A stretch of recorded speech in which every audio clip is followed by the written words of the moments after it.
Hello, in this video I'll respond to allegations made in the YouTube video, The Shocking History of Ananda Marga. I'll give you the facts of the case to refute the claims that Evan Pedrick Amagi did the Hilton Hotel bombing. Ananda Marga is a violent fascist Hindu sect. It is not possible that the Australia's own security organisations are responsible for the Hilton bombing. At the end of this video, you'll find a link to my own book about the Hilton bombing, which goes into considerably more detail. You'll also find links to the Australian Broadcasting Commission's documentary about the case, which gives you a thorough, unbiased look at the details. Now, to understand the Hilton bombing case, we need to go into some history and look at two important court cases. In 1978, a bomb exploded inside a garbage truck when garbage collectors picked up a rubbish bin outside the Sydney Hilton Hotel. The bomb had been inside the bin. The subsequent blast killed two garbage men and a policeman. This explosion occurred when the Commonwealth Heads of Government meeting, also called CHOGM, was about to be held at the Hilton. It has been assumed that the bomb was meant for someone attending the meeting. Around this event, there have been two court cases and a government inquest. We'll look at these two cases briefly. They are the Yagoona case and the Hilton bombing trial. Initially, the government security forces had no leads about the case. Every government leader at CHOGM guessed that the bomb might have been for them. This was not a comfortable position for the Australian security forces, especially the Australian Security Intelligence Organisation, known as ASIO, and Special Branch. They eventually accepted an offer from a member of the public, Richard Seary, to infiltrate Ananda Marga. Seary was paid thousands of dollars to find a lead. As a spy, Seary joined Ananda Marga and reported to the Security Forces Special Branch, New South Wales, on the activities of the members. Eventually, Seary invited three young members of Ananda Marga on what he told them would be an outing for an anti-racist graffiti against the neo-Nazi of the National Front, Robert Cameron. Before the three could turn back, the police had stopped the car, found the bomb and arrested them. This occurred in the Yagoona suburb of Sydney and is called the Yagoona case. The three Ananda Marga members were arrested for conspiracy to murder Cameron. I was one of these three. I was 22 at the time. During the Yagoona trial, Seary added another twist. He claimed that I had admitted to doing the Hilton bombing while we were driving out to Yagoona. Of course, this wasn't true, as I had been in another state, South Australia at the time, in its capital, Adelaide. But the Hilton case was fresh in the public's mind, and quickly our case became a major news story across Australia. We now became the Hilton bombers. In this highly prejudiced atmosphere, we three young Margies were found guilty of conspiracy to murder. We served 7 years.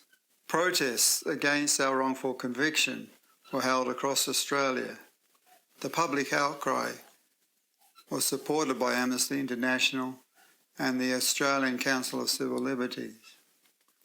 This eventually led to a judicial inquiry into our convictions. On the basis of this inquiry, 1985 we were released and received a full government pardon and compensation for wrongful conviction. The Hilton bombing trial in 1990. 12 years after the Hilton bombing incident, Evan Pedrick, who had briefly been a member of Ananda Marga, confessed to planting the bomb in the rubbish bin at the Hilton. At this time, he was a devoted Christian, and after talking to a priest, claimed he now felt guilty about his actions. He also implicated another Margie, Tim Anderson, who then also was convicted. Pedrick pleaded guilty to placing the bomb and said that he was told to do it by Anderson. In court, Pedrick gave this evidence. However, the details he gave about placing the bomb and his experiences at the Hilton were so inaccurate that the judge in Anderson's appeals case deemed him unreliable as a witness. Because of this, Anderson was fully cleared of involvement and released. Pedrick served his sentence. During that time, he recanted his confession. According to a front-page article in The Australian, May 6, 1995, Evan Pedrick has called for an inquiry into his conviction because he now believes he may be innocent. Pedrick has accused the police and the prosecution of failing to test his evidence or his state of mind, despite what he acknowledges were major flaws in his story. Pedrick now believes it is possible he may have become obsessed with the bombing and assumed guilt for it. Pedrick says, quote, "The fact is that some of my most vivid memories, which I described in great detail under cross-examination, with absolutely no doubt what I was describing was true, could not have happened. My self-confidence is not unassailable." End of quote. Oddly, after serving his sentence, he became a priest. Pedrick then changed his story for the third time. Once again, he said he'd placed a bomb in the Hilton. It is based on this third version of Pedrick's story Salusinszky wrote his book. So with this background, now let's look at the major allegations in the video, the shocking history of Ananda Marga. They are: Pedrick and Margie confessed to doing the Hilton Hotel bombing. As we have seen, Evan Pedrick's only confessed 12 years after the event. His description of the event that he said led up to the placing of the bomb was so unreliable that it was dismissed and his co-accused was set free. Pedrick first said that he was guilty, later publicly recanted, and then said he did the bombing again.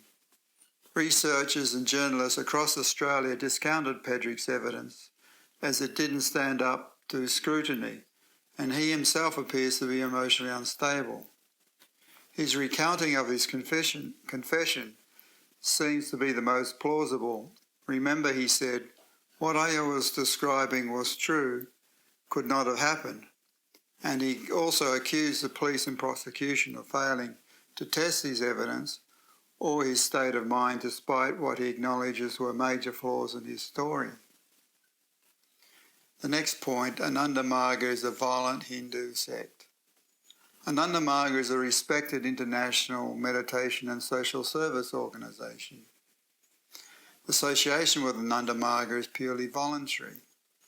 It is always easy to create shock value by calling a group a cult. In fact, Salusinszky demonstrates little understanding of the organisation and its philosophy. The yoga practiced by Ananda Marga predates Hinduism by thousands of years. Ananda Marga has been critical of many of the practices of Hinduism, like the caste system, the dowry system, and idol worship. It was alleged that Ananda Marga may have planted the bomb at the Hilton to pressure the Indian Prime Minister Morarji Desai, who was attending the Chogam meeting, to release the imprisoned guru of Ananda Marga. However, Sarkar said, "I completely disavow acts of violence, and even if some misguided youths who have no faith in Ananda Marga's ideology are involved in such acts, it will not obtain my release in this way." Furthermore, Salusinszky omits some important facts regarding Sarkar being arrested during the notorious 1975 state of emergency in India, when many leaders were imprisoned. Most importantly, Sarkar was later released after being acquitted of all his convictions. Salusinszky cites certain events as well as some self-immolation protests as examples of how Ananda Marga is violent. There is a history of Buddhist monks burning themselves to death, called self-immolation, to protest against the occupation of Tibet by the Chinese government, and to call for the return of the exiled Dalai Lama. In the 60s and the 70s, Buddhist monks self-immolated to protest against the anti-Buddhist policies of the Vietnamese government at the time. Some members of Ananda Marga have also self-immolated to protest against the unjust imprisonment and treatment of their leader Sri Saka. However, Ananda Marga did not encourage nor approve of self-immolation. Saka was reported as saying, better they do some kind of social service than self-immolate. It should be noted that in all these acts of self-immolation, no one was ever hurt other than the one self-immolating. There have also been hunger strike protests against Saka's imprisonment. I, in fact, did a 108-day hunger strike myself outside the Indian Embassy in Canberra. These are not the actions of terrorists, and people do not consider Buddhists to be terrorists because of their self-immolations. Regarding the other two incidences, the Air India incident involved distributing leaflets about Saka's imprisonment and placing some small containers of animal blood on the office desk. The blood was meant to symbolise the attempt of murder on Saka. Unfortunately, the blood leaked onto the leaflets and so ended up on the furniture, but the protester did not spray blood across the room, as reported. No one was injured or attacked. Protester offered no resistance. He also paid for the damage caused by the blood on the furniture. The second incident did involve a stabbing. However, the protester acted outside of Ananda Marga. At sentencing, the judge noted that there was no evidence to suggest the accused was not acting alone. As far as the Hilton bombing goes, Ananda Marga had no motive for the bombing because it was relying on the newly elected Indian Prime Minister Morarji Desai to honour his promise to get Saka a retrial. The last thing Ananda Marga would want is to get on the wrong side of Desai. It is not possible that Australia's own security organisations are responsible for the Hilton bombing. While there's been at least 2 documentary films and a number of reputable books setting out a clear case as to why the bomb was planted there by the New South Wales Special Branch and ASIO. Previous to these events, the New South Wales Special Branch was on the verge of being disbanded because there had been no terrorism in Australia. There is abundant factual evidence pointing to the idea that Special Branch and ASIO had planted the bomb and had every intention of pretending to discover it before it went off. Due to a string of well-documented evidence, this didn't occur and tragically the explosion resulted. For example, after the bombing, all the remains of the truck was immediately carted off to the rubbish tip without examination.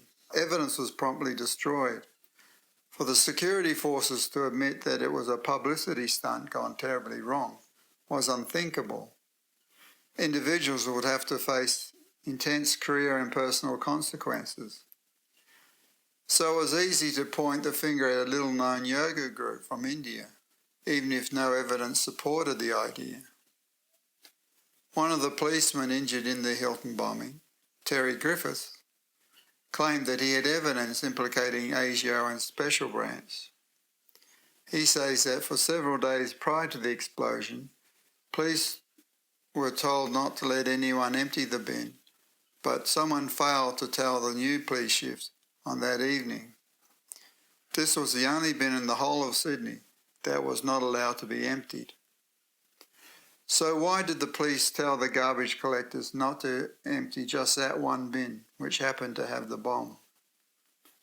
In fact, it was reported by Salusinszky that squads of police surrounded the bin all day, not bothering to search it. So how did the bomb get there if the police were not involved?